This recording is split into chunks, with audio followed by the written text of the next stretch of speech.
भारत की वित्त मंत्री निर्मला सीतारमण ने 8वीं बार भारत का बजट पेश किया। इस बजट में तमाम सारी बातें की गई, साथ ही किसानों को लेकर के इस बार मुख्यतः कुछ बिंदु रखे गए हैं। हमारे पास बात करने के लिए इस वक्त किसान नेता राकेश टिकैत हैं। जानते हैं उनसे कि इस बजट को लेकर के किसान कितने संतुष्ट हैं।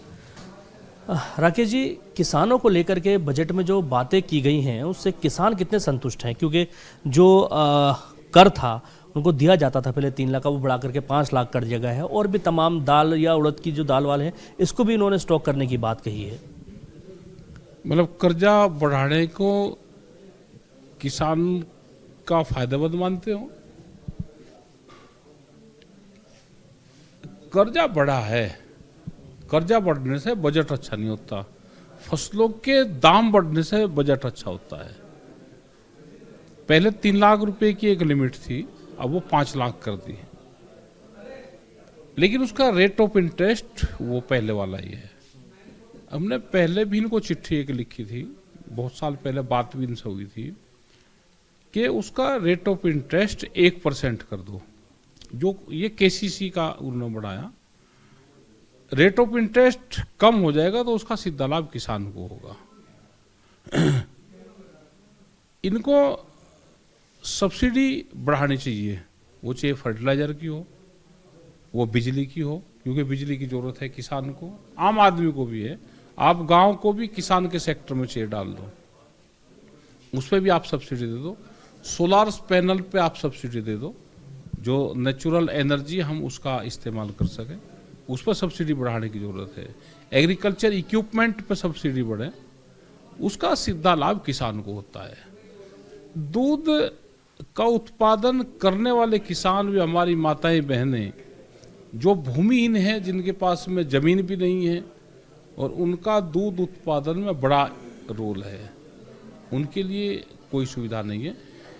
1 साल में दूध के 20 रुपया लीटर कम रेट हुए।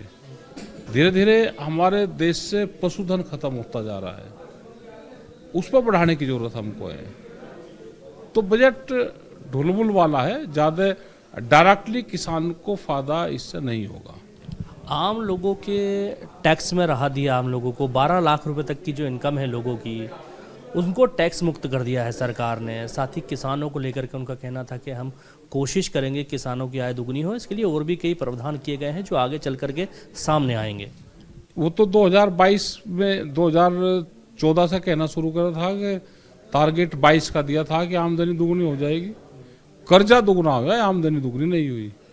जो 12 लाख पर टैक्सेस की छूट दी है, वो पैसे की कीमत गिरी है, रुपया की।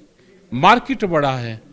आज से 1-1.5 साल पहले जो जमीन या जो कोई चीजें थी, प्रॉपर्टी, अगर 2 साल पहले किसी वो 5-6 लाख रुपए की थी, आज वो 12 लाख की है।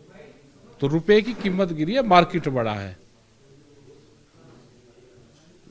इसको आप किस तरह से देखते हैं? पूरे अगर बजट की बात करें जो इस बार पेश किया गया, किसान की नज़र से, एक आम आदमी की नज़र से आप किस तरह से देखते हैं इस पूरे बजट को?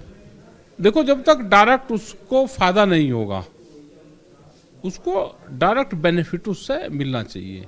आप जैसे बिजली है, बिजली हर घर में यूज होती है, आप उसकी यूनिट फ्री कर दो, जो उसका चार्जेस हो वो सरकार वहन कर ले।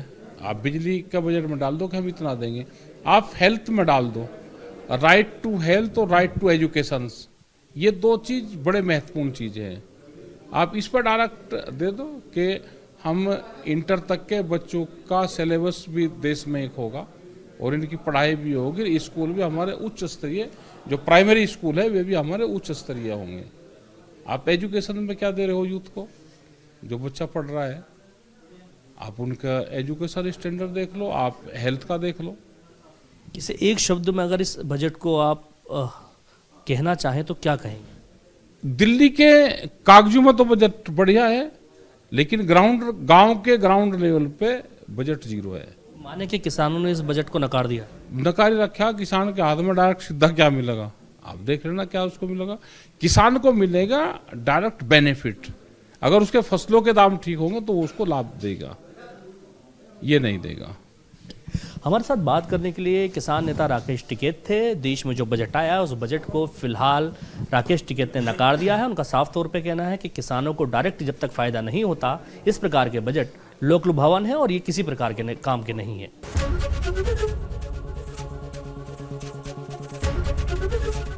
एबीपी गंगा, खबर आपकी, जुबान आपकी।